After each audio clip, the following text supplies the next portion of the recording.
everybody, and welcome here to a Kerfuffle panel show. And I am surrounded, I don't know how I'm looking on your screen, but I am at the epicenter of Land and New Homes excellence here. It's a man sandwich, let's be honest. I have Matt Nichol on one side, Kev Ellis, and then fantastically supporting me, I have Andrew Dickinson and Keith Stacey from Brecon and Brecon. How are you all, gents? You're looking lovely, just genuinely lovely on a day like this. Thank you. Very kind. Thank you. I'm good. Good. Okay, right. Well, we'll kick straight off because we've got a lot to talk about how Land and New Homes can support, transform your agency depending on how you're doing it. Kev doesn't want this to be a hard sell, so he's not going to do it, but I'm definitely going to ram it down your throats. As long as I believe what they're saying is true and can be supported, which I think we're going to see that. So the title of today's panel show, guys, as we were talking about, is what impact does a Land and New Homes department really make to your agency?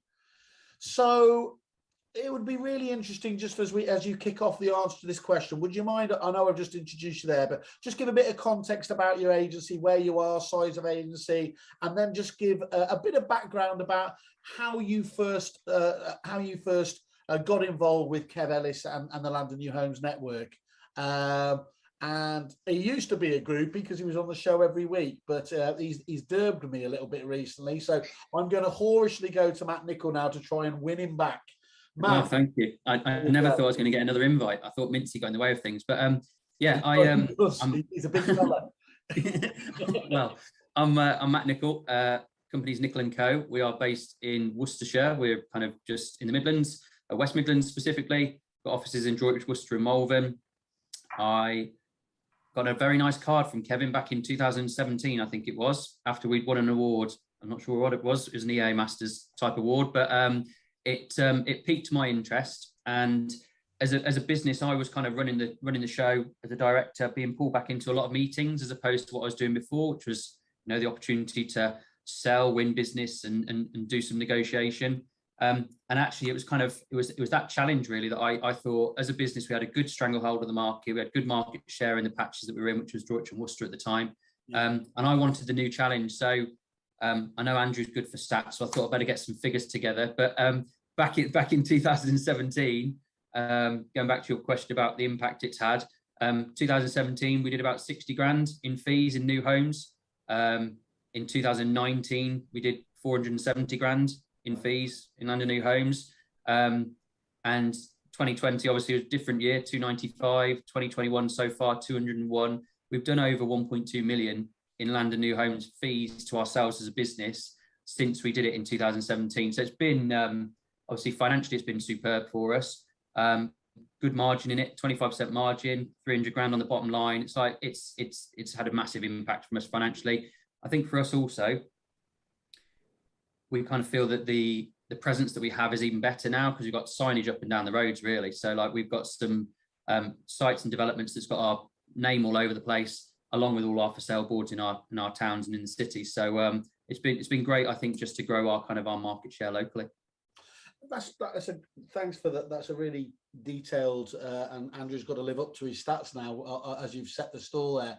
Could I just ask though as well, just following on from that, had you always envisaged Land and New Homes being part of the business, and it was just a case of getting round to it, or was it really Kev that opened your eyes to the full opportunity that was available there? How did that kind of develop in terms of the business? Yeah, I think the opportunities that we were getting were kind of organic opportunities, but when we were given the data to actually see what was there and going on around us, it gave us the opportunity to kind of really focus on, right, so if that's happening, who's going to go and actually have a word with them? Who's going to push? What we're going to be able to offer them? What can we do that's different to most estate agents? And for us, actually, we set up a Land and New Homes department straight away. It was kind of headed up by me. We employed 2 straight away, but we went and we had the resi sales team and lettings team doing a fantastic job. It meant I could just take this and run with it. And with the opportunities that are out there, and you wouldn't believe there's so many, but with the opportunities that are out there, it wasn't a hard job to get some sites underway and to get the ball rolling. The team loved it because obviously for us as a business, we were taking a bit of a jump into a new territory where no other agent was really doing that well. So it just added to the value that we were able to offer. So yeah, I mean, back on that day when kind of I met with Kevin Ian for the first time, it was really looking at our patch so they knew where we were, and then us actually just having a real look at, right, so these are the applications that are going on at the moment, that's already under construction. Who are they working with? If they're not, we're dealing with an agent at the moment, why don't you go and be the agent for them? And yeah, it's fantastic. Worked really well. So you've got a combination of things going on there by the sounds of it. If we're looking for the breadcrumbs of success of all this, it's like, first of all, you've got the experience of what, Kev's obviously been doing this for years, the contacts, but it sounds like the data is the secret source that brings to light all those opportunities as well, which obviously these guys procure, develop and deliver back to you as actionable opportunities. We wouldn't have known where to begin looking. I mean, we can all do a Rightmove search and see what's on the market at the moment with either your competitors or on with the developer themselves. But you really wanted to get into those people before that stage. So yeah, that's something that, secret source, you could call it, but that's something that we get on a regular basis from the network. And it gives us a real focus on who we need to be chasing and who we need to be speaking to. Excellent, thank you.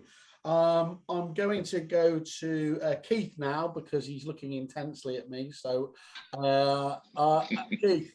And an array of certificates behind him.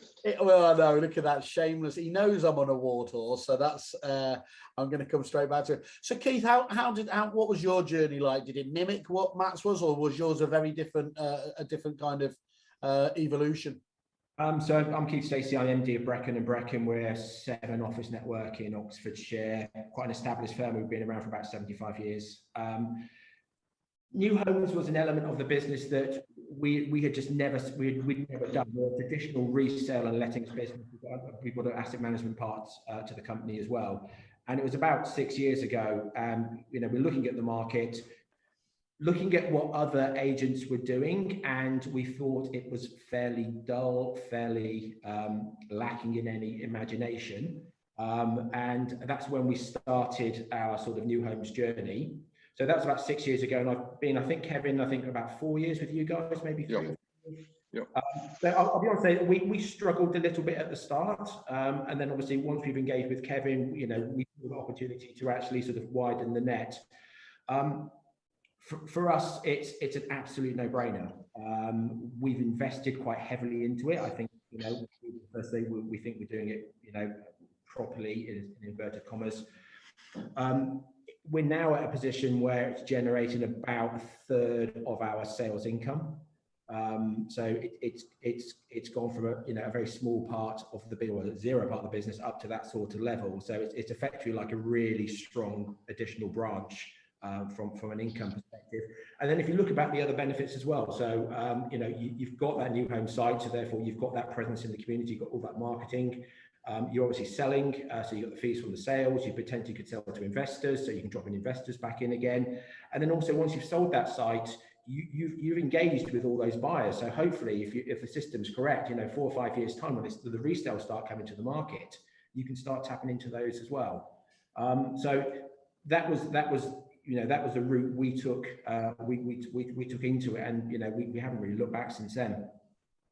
Those are just massively compelling figures. Obviously, looking at that in terms of how that's now developed into the business. I did like your bit at the beginning there. I've been going 75 years. I think you said the other day that I've pretty much been mis-selling to you for 30 years of those. So again, thanks for coming on the show. That's it shows that there's a lot of forgiveness in this industry, and that's why I've made my success here. What I like about that, your honesty there, that it might not have hit the floor running in quite the way that the Matt's experience was. So, and I'm guessing, and this is to you as much, Kev, that will be a more common scenario, will it, where it takes a little bit of effort to get the ball rolling, as it were?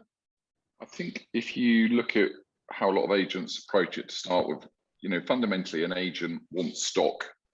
So the temptation is you go knocking on a house builder's door and it's all about what you want, and not always about what the developer wants. And we have to be realistic here that to really have true currency with a house builder, we have to be offering different types of services. So land, from Matt's point of view, Matt really embraced land. It was the beginning part, wasn't it, Matt?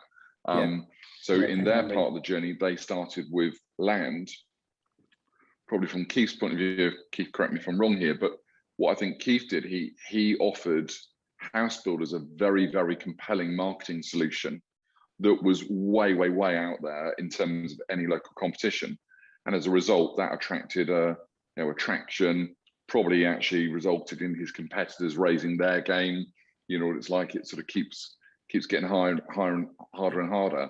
But it then does come back to land. And I think most people, where it does go wrong is they don't put enough emphasis or focus on just even land activity, even making an effort to understand the developer's land requirements, starting to source sites, starting to engage with the planning data, because frankly, the planning data, which in some instances could be 3, 4, 5 years old, until an agent gets a grip of whether those sites are built, they're under construction, they're sitting there, or whatever, you're just clueless, so they almost think, and it's sort of like this lucky, the agents in the lucky chair when their board goes up on a site that they didn't know anything about. Well, it's been in the planning system for a good period of time. So it's not, and that's in the public domain. So it's how you sort of go. I use the expression before we come along, and it's the truffle hunting stuff and knowing what you're looking for. And that again is one of the key aspects. I said it's not just about the data, because actually the raw data is out there, but making sense of that data, turning it into actionable information. And you do have your little army of people out there, don't you, validating land sites and everything else. That's one of the big benefits, isn't it, from your proposition back to your agents?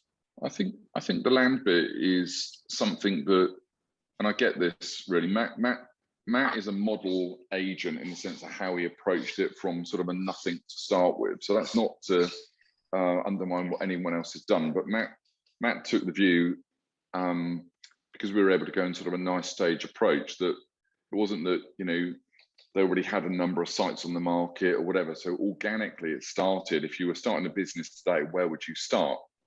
And they put a lot of effort into that land research. The land guy comes on board. They build relationships with house builders. They start having good conversations with the developers, what they want. All of a sudden, things are starting to unravel. And a big piece was that even just by adding a land functionality or even new homes into their core brand, all of a sudden, landowners who might not have known where to go to before were just drawn to this great agency or this great brand as a go-to place.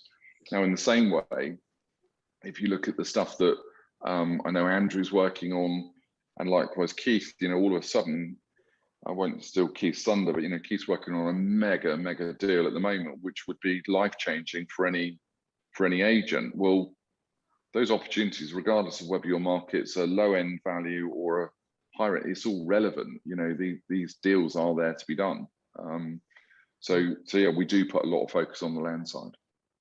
I'll be back to you there, Keith, to talk about that investment opportunity that I can ride in at the 11th hour to help out with. Andrew, your good self, what was your experience? Just give us a bit of, just a bit of background about your own business as well, and then talk to us about how this department is affecting your own group. Yeah, sure. So I'm Andrew Dickinson. I run Oakwood Homes, 4 offices in East Kent. We've been established 17 years. I think it was either 16 or 17 I first met up with Kevin, and we were at another function. We got talking about what was about to happen, and I immediately got it. The land and new homes was a big part of the potential opportunity we got as a business that we just weren't tapping into. And having been in the industry for as long as I have, which at the time was well over 3 decades, I'd never really understood it. I tried to play with it. I tried to win stuff, and we were okay. We did a little bit. We fraternised with some of the developers quite clearly. But as we started to understand how this unravels and how important it is to actually have the land and where the opportunity lies and so on, it all made perfect sense. In the way it's impacted us, I'd like to state some stats, but 87.65% of them are made up anyway. So I won't do any.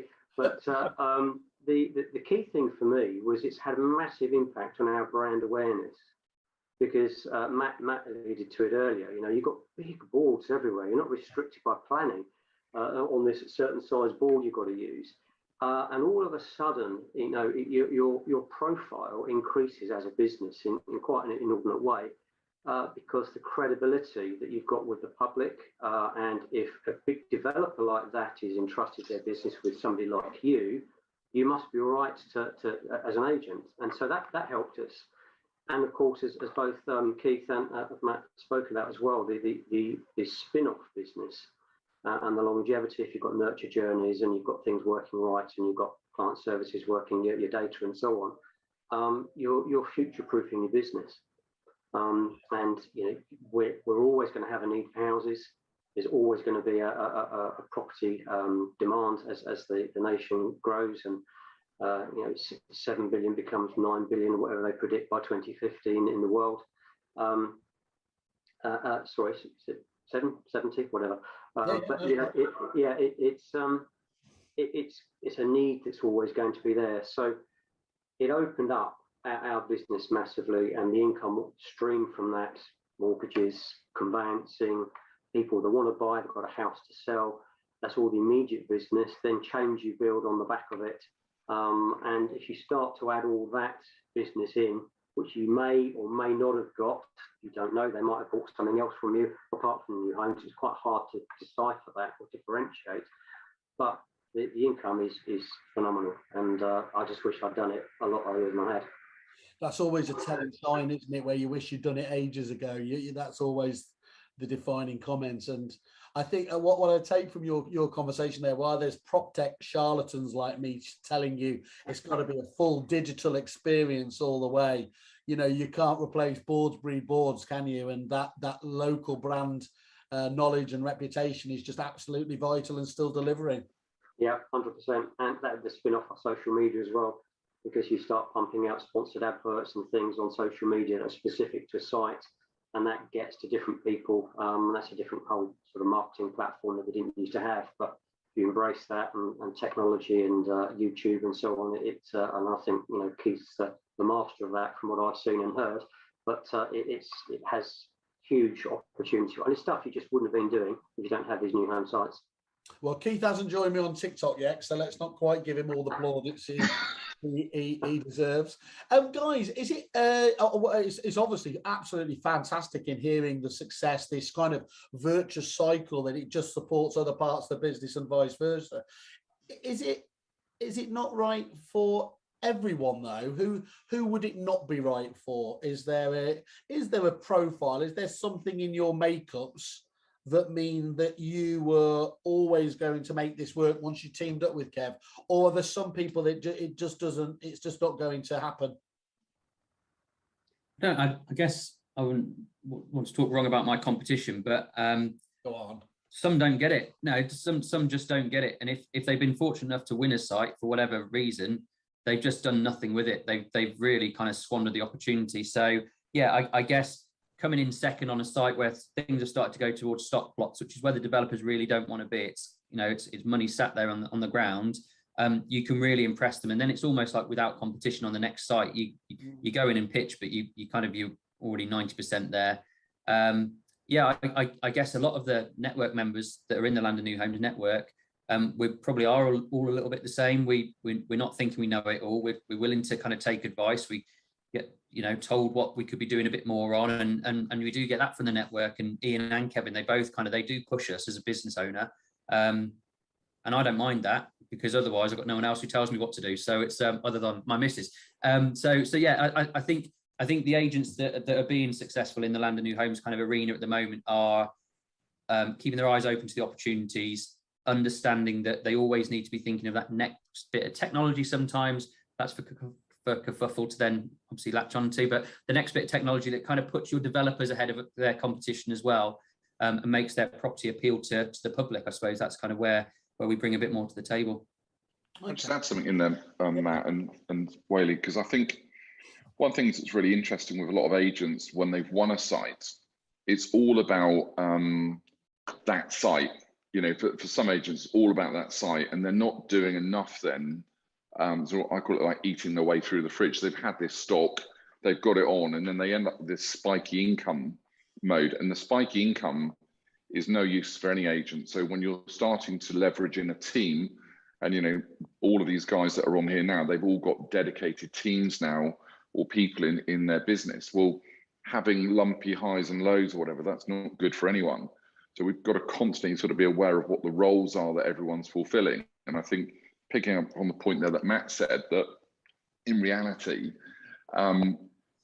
you know, agents don't give it enough, they don't devote enough time. You know, if you look at the average typical independent estate agent, the owner of the business, depending on whether his lister's off, he's backlisting houses, he or she or the accountant, the marketing director, they're, you know, solving all sorts of other things. So it doesn't get the attention. And oh, I'll tell you what, yeah, let's pick up the planning applications or whatever. And if you apply it in that way, it will never work. Okay. And can I just ask then, if I'm an agent and I've never done land and new homes before, where do I start? What's point zero, as they say? I think point zero, from my point of view, in simple terms, the starter has to be understanding what is out there. Okay, and that might sound a bit of an obvious one, but this isn't for me about an agent going out and saying, I'll tell you what we're going to do, we're just going to go and look for land. Okay, you go start looking for land. Even if you did a deal, it's going to take you 18 months, 12 months at best for that to actually yield you any cash. So the only way you're going to yield cash straight away is either going to be by brokering a consented site, so a site that's got a planning consent that vendor would be minded to sell, or indeed that vendor is then making the decision to bring the stock to the market. And was something very interesting earlier in the year, which when all agents were massively busy in this frenzy of you know, sales activity or whatever, we did a big exercise across 6 of the regions in the country where our team went out and did some really proactive nurturing for opportunities. And what was really interesting, on the planning visits they did where sites were under construction, they actually got their shoes dirty and walked on site and said to the developers, you know, what are you doing and whatever. And pretty much in every instance, those developers didn't have an agent on board, no one in the wings, and more surprisingly, no agent had actually been out there canvassing them or prospecting them or whatever. And I think very often, I don't know if the guys would agree, but I think sometimes they might have had it earlier on in their journey, and there's almost this fear factor of, you know, this, do I deserve it, or how do I get it, or I'm going to get found out if I don't know what I'm doing. Actually, it's just by being a bit ballsy and really going with, you know, the aim of what's a win-win. So if the win-win for you is you want to win the instruction, the win-win for the developers, he wants to know where his next site's coming from. Yeah. And we've got an instance at the moment where a land deal was done. They were held up with delays on their sales pipeline from another site they were in the process of selling. All of a sudden hit this massive issue around the funding for the completion, to be able to facilitate the completion on the next site. And we've been able to step in because of a development finance brokering solution that we were able to offer, and we've actually helped that developer secure their funding. Well, you can imagine in the eyes of that developer, not only does he think we're really good at, all the agents really good at selling houses, but now we've just helped him facilitate access to the funding, and we've brought land opportunities. Well, in the main, this isn't in the psyche of your average agent who's very much wired sales, lettings, mortgages, conveyancing. It's just not in there. And the problem is, as more and more competition are coming in and lower fee bandits are out there, you know, the great bit that if an agent does this properly, the ability when we're in control of land is to influence much higher fees. The fee position is very different. There's not this race to the bottom that they may be experiencing in their own agency. So even in the same town, they might be able to get 2%, whereas from a developer, whereas they were only able to get 0.75 from a second-hand vendor. So it's very different demographic. Okay, cool. What about you guys? What would you suggest to anyone thinking of this? You know, where would you start if you were kind of having your time again? Well, my view would be that if you look at the sort of the business model, if you look at like your resale business and you're trying to engage with, you know, thousands, tens of thousands of potential sellers out there, and then you look at the new homes business, you've probably got no more than say 100 players in your market. So it's actually quite a short list of people. And what we started off with doing, we just started engaging with them.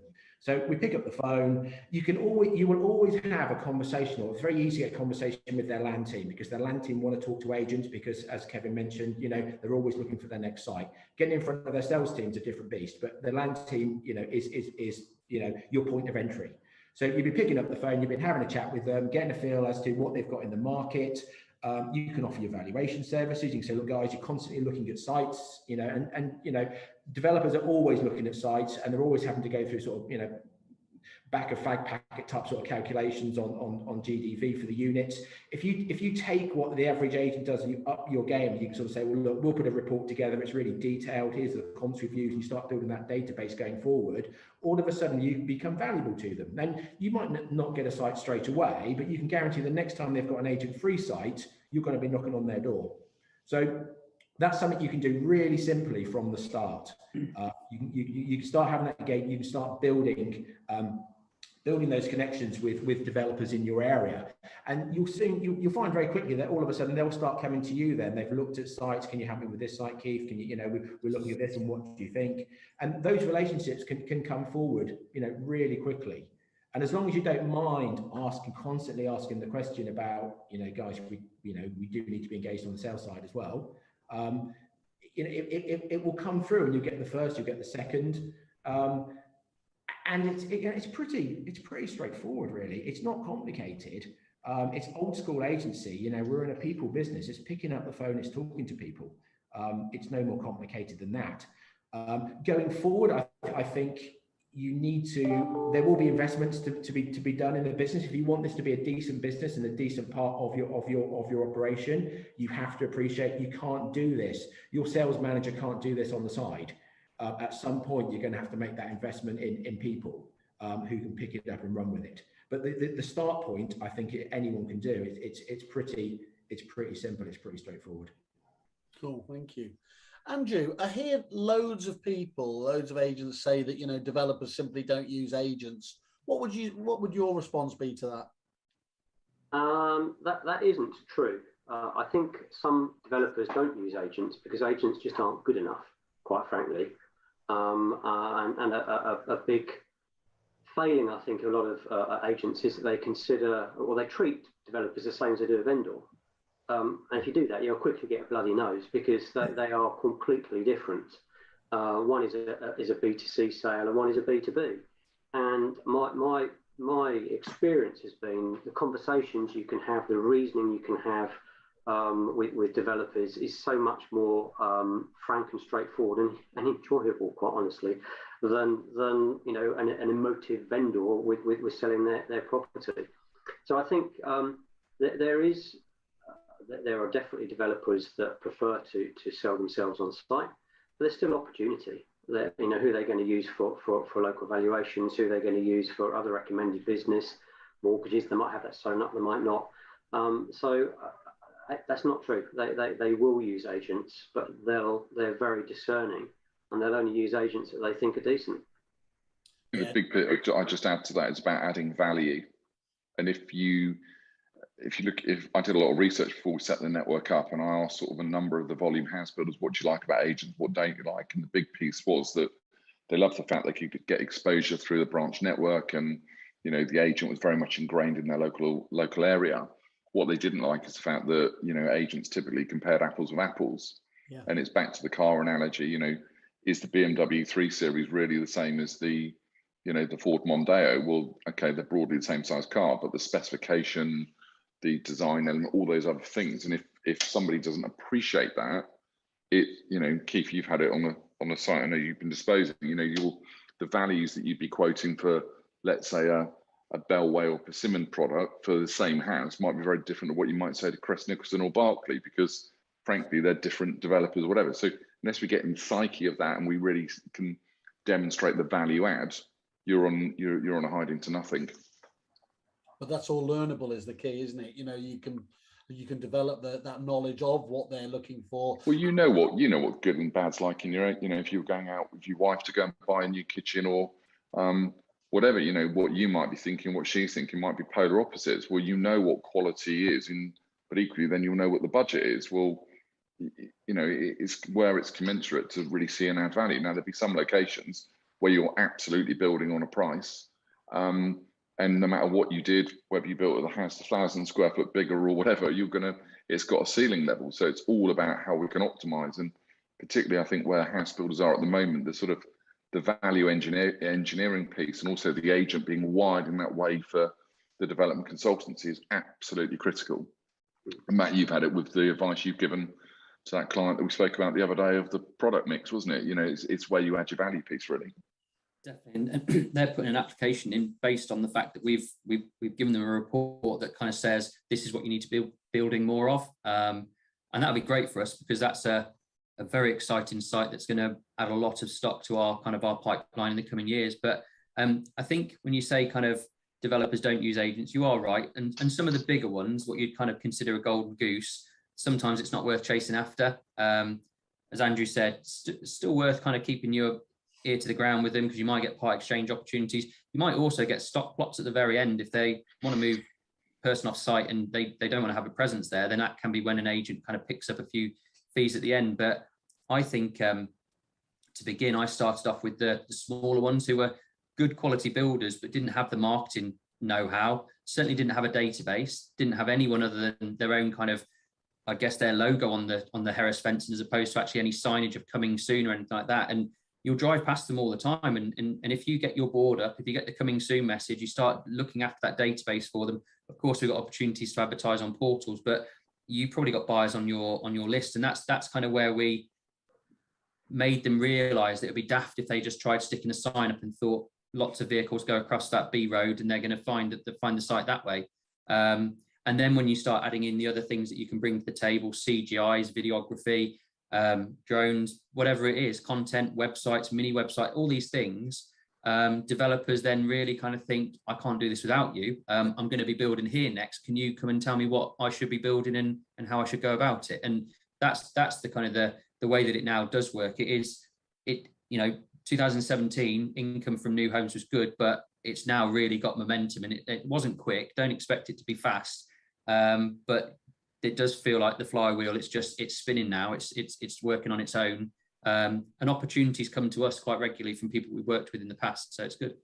I find that fascinating that it becomes genuinely a two-way thing in terms of you have input as well to asking about what sorts of homes should be built and everything else. On Monday, we've got a client coming in who wants us to pick the kitchens with them, pick the bathrooms with them as sanitary ware. And this is their first development, which is really nice that they've kind of seen enough from everything that we've done in our pitch. And they've obviously instructed us already, but they want to make sure that they're building it up to the spec that we're pushing. So it is good. And then, they all mix in the same circles. I'm sure one developer doesn't just speak to his missus and no one else. He'll speak to other developers and he'll say, Nickel & Co solving it for me. That's kind of where you then get the inquiry. That doesn't mean you're pitching against 7. You've got you and maybe one other in the race. And we've won sites that actually the developers wedded to an agent because they sold them the land, but they just don't want to use the agent. They bought the land through them, but they'll pay them off if they have to. They want to use us as the actual arm to market the units. So there will be, for those watching this, there'll be lots of opportunities in their own patch, hopefully not in Worcestershire. But there'll be lots of opportunities in their patch to go after. So I can guarantee that they do talk to each other. I have been to the What House Awards, and there's a fair degree of talking that goes on between the fellow colleagues. But what I like about it, though, Martin, is if anything is true, being a local expert in anything is the key, isn't it? And the more that you can put that across to the more horrible phrase, but stakeholders in the whole property market, it can only be good for your brand and your business as a whole.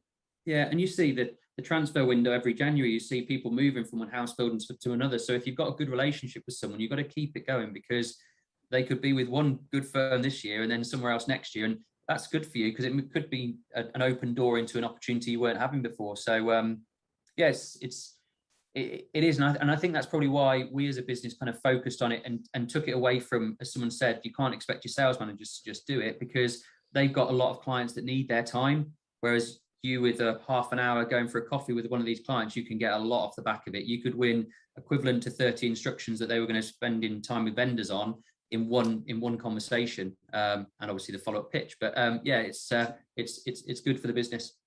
it was, but you've reiterated a couple of times now, as everyone's really touched on as well, where I asked that question, who it's not right for. Again, that kind of approach where you want a wham bam, thank you, man, kind of, you know, you need business today and everything else. This strikes me as you need to have the medium to long term vision to get the best out of this as well. You know, to not try and rush matters, because it will come. But like all the best things in life, you need to wait for some of that. Yeah, one of the things we got from the network, sorry, I don't want to be talking too much, but we got quite a lot of collateral quite early on, and we still use it today. But getting the rigger boots on, putting the hard hat on, getting a high vis and just rocking up to a site. We one of our best wins was 33 units, and he hadn't had an agent on site that had actually approached him for the business, but I had some collateral, and I was out doing our kind of our land foraging. Really, we were looking at sites that had got consent. We were going to check whether they'd been built, and we pulled up to this one, and it was underway. And I thought, do you know what? I'm just going to stick the high vis on, put the hard hat on, and just walk down the site. Everyone scatters because they think you're there for safety reasons and you're there to check on whether they've got all their correct policies in place. But the developer turned up, had a wander up to me, and it turned into a conversation. We led to 33 units. We've just started selling phase 2, completed now. So it can have some quick wins if you're willing to do it. If you're willing to kind of just push yourself out your comfort zone, you can have some quick wins as well. But the land part, that is, I think you need to be aware that that's not going to be straight into the bank. It's going to keep you going for years to come, because the land fee might come 2 years after you found that site that's going to go get consent, and then you've got to think they're going to be on a 52-week build program to build them out, and then you're going to get all the resales off the back of that. It's kind of 3 years worth of business, but it doesn't come in day one. So got that. Well, the last time I wore a high vis and a hard hat, it certainly took me out of my comfort zone. So I'm gonna try and do a lot more with that if I can do. I seem to remember you buying a high vis jacket in Boeing's place when we went to Seattle. I actually bought 2 jackets, didn't I? I still don't understand why I did that. I don't think I got all worn, but anyway, yeah. Okay, look, you mentioned there again though, Matt, and I want to talk to everybody else. I've seen the quality of the marketing and the assets that Land and New Homes can provide out to agents. Can you just touch upon, maybe can we kick off again this? I want to know more about this legendary opportunity you've got, Keith, as well. Talk to us how you pitch to your house builders. You mentioned obviously it's important to get you're just dealing with a smaller number, so you should be able to spend more time and energy on this. But talk us through on average how our pitch works for you. I think it's, going back to what I said originally, it's about building that relationship. So I think when you're pitching to them, they're already aware of you. They know what you can do. And I think the point Matt made earlier on is very relevant. I think as an agent, you can actually add a huge amount of money to their bottom line just by making sure they've got the mix right. Yeah. Never assume that any developer really understands the local market. I think, if you're a good, strong agent, you should be telling them, are you building 2 beds? Are you building 3 beds? Are you building 4 beds? If you're building a 4 bed, does it need a single garage? Does it need a double garage? What's the optimum size to build that house at to actually maximize their return? And if you look at, and I'm sure, Matt and Andrew and Kevin would agree, how many times you've actually started off with a site plan and you've looked at it, how many of those site plans have you ever looked at and said, you know what, guys, that's perfect, I wouldn't change it? Because I've yet to find one. We're always coming in, we're always commenting. So the earlier they can engage with us, I think the more value we can add. And when I'm talking about adding substantially in excess of what my fees are for actually selling the units at the end of the day. Wow. On the pitch side, we did take a slightly different route. We've got our own in-house creative team. For us, what we need to do is get them into the office. We'll get them into the office. We'll sit them down. We've done stuff in the past where we've already had the drone up over their site. So we've actually sat them down, and what we're actually showing them is their site from the air, with a little bit of a teaser video already lined up. That's the way we're going. We're massive fans of social media, and I genuinely think that is where agents need to be going at the moment. Portals are dull. They're a little bit lazy. I think if you're like sitting down and pitching to your developer and you're saying, well, what I'm going to do, bear with me here, I'm going to stick it on Rightmove for you. You're not going to get anywhere. You've got to bring something to the party. You've got to have that sort of differentiating factor, and I think for us, it's the creative team inside, but also the old school. We've got a new home sales team. Andrew, I'll give you some stats now if you want. Generally speaking, we register about 450 new applicants every month across our network of 7 offices. On that initial registration, sorry about the noise if you can hear it, I've got a hotel being built next to me. On that initial registration, about 15% of our buyers state that they would consider buying a new home. 15. My new home sales team is tasked to speak to every registration. It's a cloud-based CRM system within 48 hours of their initial registration. So they'll pick up the phone and say, "Hi, you registered with X office, yesterday. I've got your details here." And we run through a check. I'm bringing from the new home sales team. Can I just talk to you about the benefits of buying a new home? And we can get that 15% up to about 50% of people, not that they will definitely buy a new home, but they're happy for us to engage with them and talk to them about new homes. So if you're a developer coming to me, I'm going to say, well, look, first of all, I've got that network of local buyers, and I've got a specialist team who's picking up the phone to every single newly registered applicant that we've got and having a talk about, specifically about new homes. So those people on their own, left to their own methods, probably would look at new home sites. Yeah. But now they're on our database, they've had that conversation, we can start pushing out those new home sites to them. So it's that local connect, plus a little bit extra on the marketing side, and also hopefully that you've already built up that relationship and you've given that advice, you've added value to them anyway. Combination of the three is where we're bringing our instructions from. That's brilliant. Thank you for that feedback there, Keith. And Kev, we were at a bash yesterday. You were talking about a particular pitch you've done. Can you talk about that in any more detail? That example? Yeah. So we put a lot of energy into helping the agents with their pitch. So obviously, where we're asked, we'll always try and find a way to go along and actually help them with the pitch if they're a bit nervy or aren't sure how to best go about it. But we were approached by one of our agents down in the southwest, and it was on a 68-70 million pound GDV development, and they'd been asked to tender, and the site was actually outside of their core area, but obviously as a regional agent, they were approached because of their size and scale. Yeah. And we took a really different view, and I sort of this was a process that I adopted way back when, and I know Keith very much does it in terms of his business. And my view is that if you're going to pitch and you've got a contract potential that's worth a significant amount of money, we've got to go all in. And all in isn't a half job, oh, we'll just rock up and see how we get on or whatever. We've got to go all in, and we've got to invest some cash into the pitch. Now, in that particular instance, the one that we've won, so we knocked out 2 of the high-end agents that were obviously supposedly talking about an international and London market. Yeah. But when we came to the pitch, we submitted our document with really good factual information, well written, well designed. With our in-house design team here. I've actually got copies in my drawer. Yeah, Matt's lucky enough to have a copy of it. It's so juicy. Matt will vouch for that one. But what we did was we made sure that when we actually got to the panel selection, if you like, for the pitch, and we had, they were doing interviews of agents over a 2-day period. We weren't there to talk about ourselves. We were squarely there to talk about the project.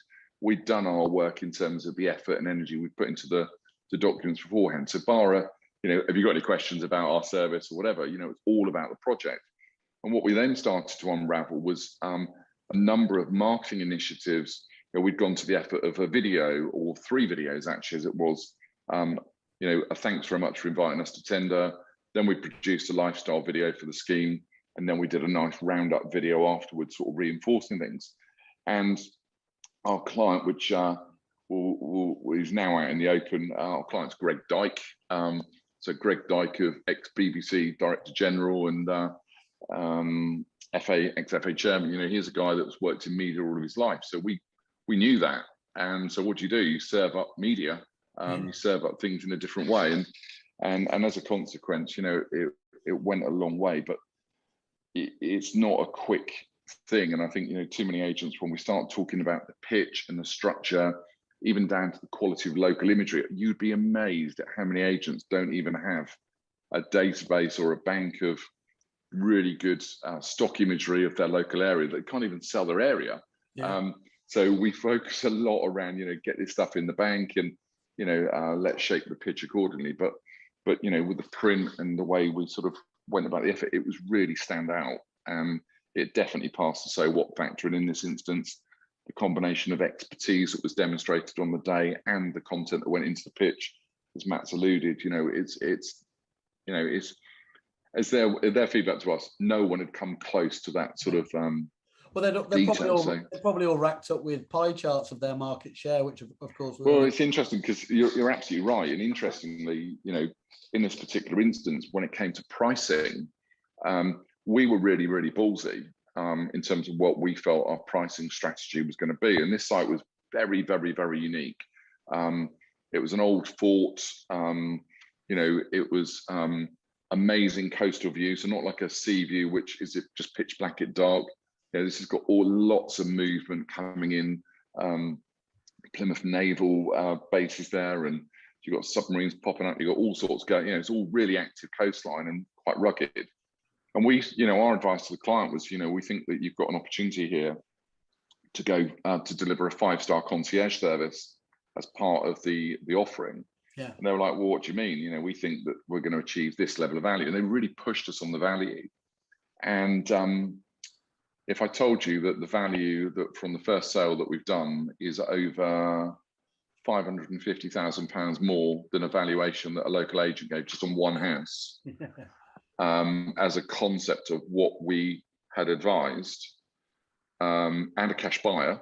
So that sets Red Book value for the rest. And we're going to launch it. I don't know when this video is going to out, but we're going to be launching it, over the next couple of days. And, we've already got a diary full of people, cash buyers coming from across the country, that haven't been put off by price. So it shows that, you can be too rigid as an agent, just thinking you can't ever break ceiling value. And time after time after time, we keep seeing value records being broken. And because we've got to get out this mindset of just assumptive. So we've got to have the conviction and be ballsy in our pitch to back up our why we think that. And if the client then believes you and you've got a good strategy that sits behind it, that's the detail, that's the effort. Well, I'm glad, it's something I'm glad you weren't going to go hard sell on me. I know it's not a hard sell in that sense. It's more. I'm very passionate about the pitch. Of course you are. And I think the pitch. So, Kev, I mean, it comes across in terms of, first of all, you're not just doing the same old, are you?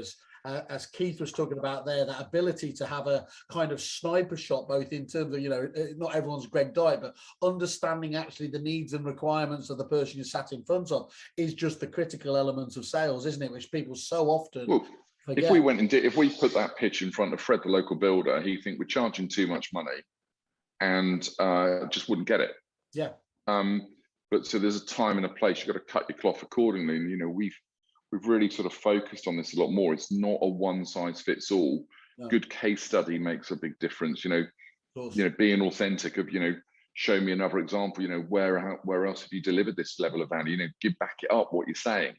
And it's something that I think all of these guys that are on here now, they may not have had those case studies before, but by God, they've got them now.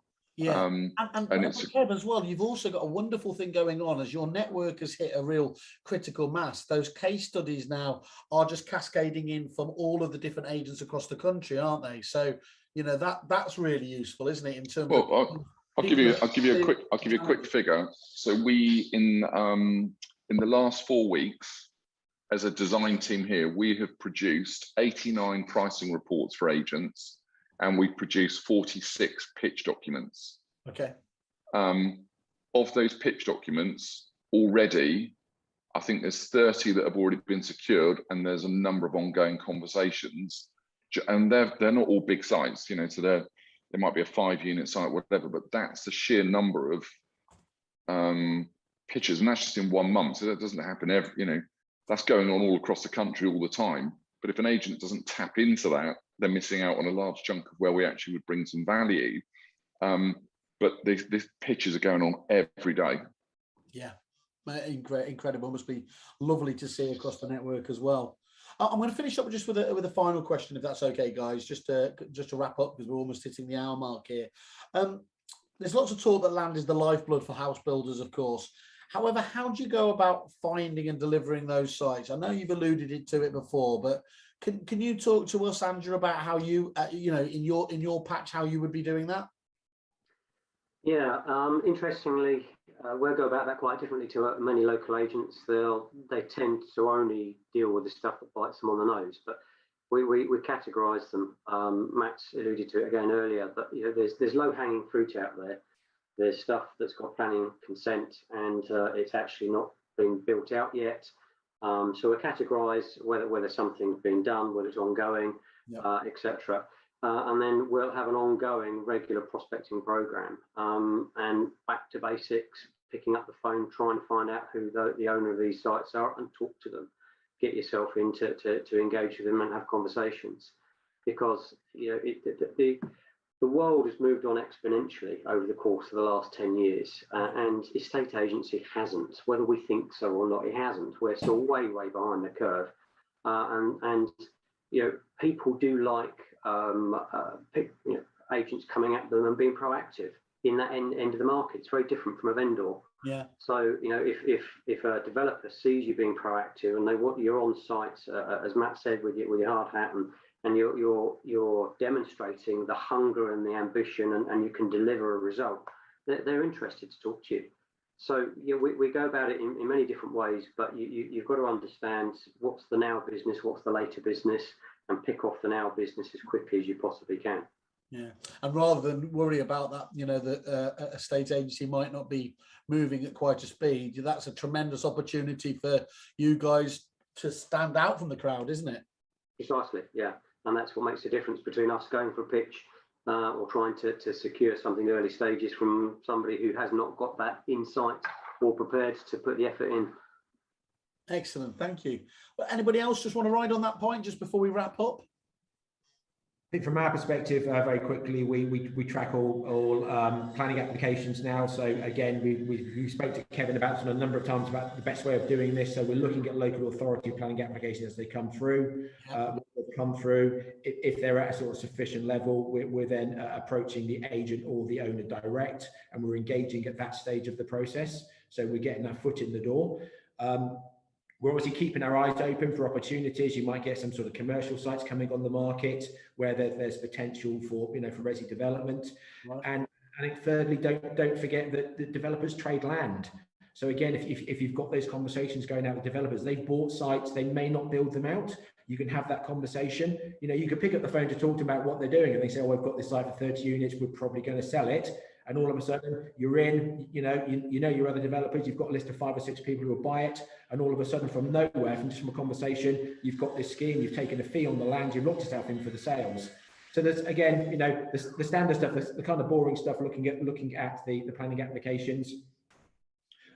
Just looking generally at the market for opportunities, you'll get a feel for it, and then just pushing stuff out.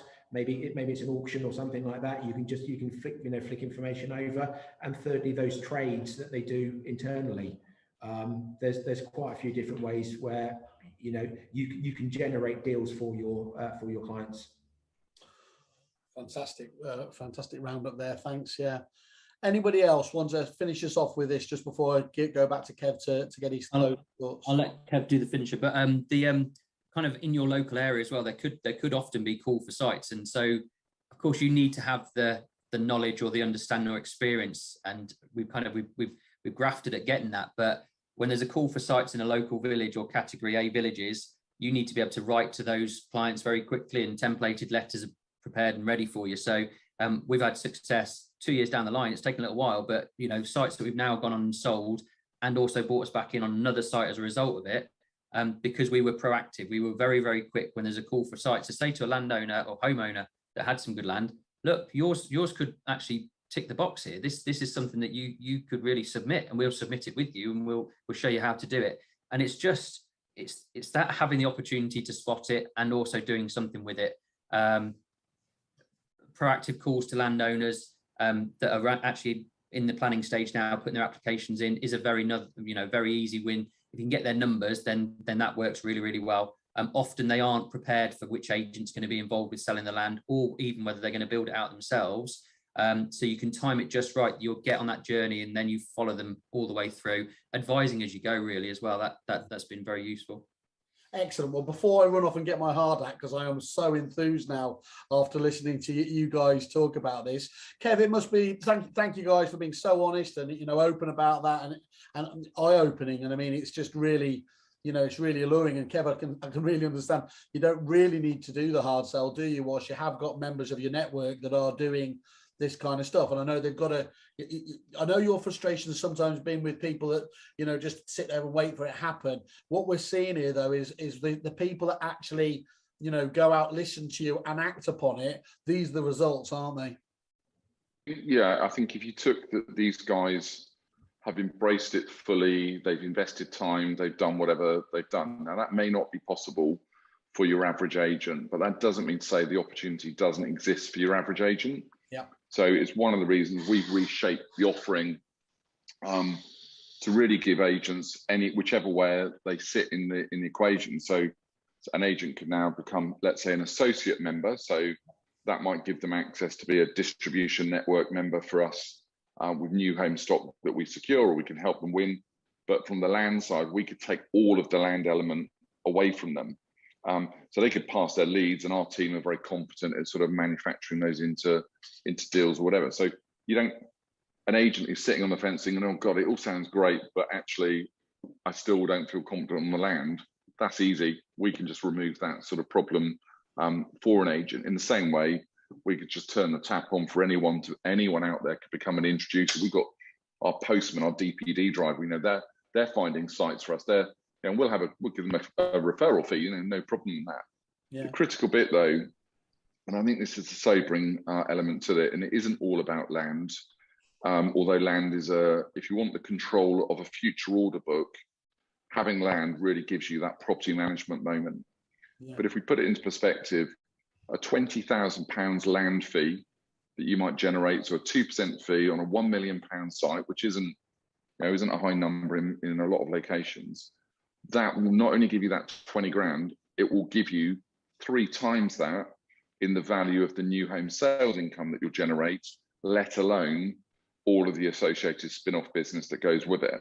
Yeah. So 10 grand or 20 grand is actually 60, it's 80 in total plus. And all of a sudden, year 1, 2, year 3, mind-blowing numbers of what that can do. And even for a small business, it's a game changer. And you can take the risk out of this, Kev, can't you? Because you want to just highlight what you're able to do for agents now in terms of looking at their areas, looking at the opportunities, and you put something on the table specifically for our Kerfuffle members. Yeah, I think from the agent's point of view, all of these guys that are on here now, they're what we deem as our partner member agents. So they've performed to a level, they've got the resources in place, and they're delivering month in, month out, etc. Now, around each of these guys' areas, agents shouldn't be thinking, oh God, I can't start it because it's going to take me 3 years, 4 years, or whatever. The reality is they can become part of the network now as an associate level agent. Yeah. Give them all the support that helps them to unlock winning new homes opportunities. Obviously, anything we're generating in terms of land in their marketplace, obviously they'll be our preferred agent. But more crucially, they can pass their land leads to us, and we will make sure we turn that into something, but turn it into something for them for later down the line. Yeah. Or we're just feeding the whole land machine on a regional level. And I think the critical part here, and one of Matt's neighbouring agents is down in our office here today. I know, Matt, you were due to obviously meet him earlier in the week, but he's here today. He would, by his own admission, would say that he's a weaker agent than in terms of where he is on the journey. Yeah. The key bit is though, Matt's business and our wider regional offering can still give a huge amount of firepower to that that one office firm who maybe is very early on in the journey. And actually, back down to the southwest quickly, if we looked at all of the members that we've got in that area, we've got a number of single office firms, but actually combined with all of the network members in that region, if they were one entity, we would be the biggest single agency as an independent in that region. Offering that to a house builder, and let alone the access to the land opportunities and everything else that goes with it, is really, really big. And it's one of the reasons we've set up actually with each of these guys, looking well now beyond their core patch around, so Keith, we're looking more at the Thames Valley region. With Matt, we're looking more at the West Midlands region. Andrew, we're obviously looking more at the South East and Kent region, to give more, we want to grow with these guys. And like I said, it's a hierarchical thing, but the opportunities remain the same for every agent. Cool. And just highlight again then, so if people are interested, you can actually come back to them and present some of the data on their own patch, and you're going to present I think, members. yeah, look, in simple terms, for anyone that's watching this, as long as they don't conflict with an agent that's in an area where we've currently got an agent, we will happily share the key headline numbers of what the size of the prize is in terms of that area. And we'll go one step further as a Kerfuffle exclusive. We'd be happy to identify what we believe would be 5 to 10 land opportunities that maybe they might want to go truffle hunting for. And, the chances are, as we kind of find all the time, they've actually been out to value half these houses in the past, but just their eyes weren't focused, or in truffle hunting mode, they weren't looking for, for the right thing. Beautiful. Well, as ever, thank you guys. Go and have a look at Land and New Homes Network on kerfuffle.com. See what what these guys, what loads of other people are saying about the service and everything else here. I really appreciate you giving it your time, Matt, Andrew, Keith, and Kev. Thanks once again for spending your time with us today. Yeah, thanks, guys. Really appreciate it. No problem. Cheers. Cheerio. Right. Cheers. Take care.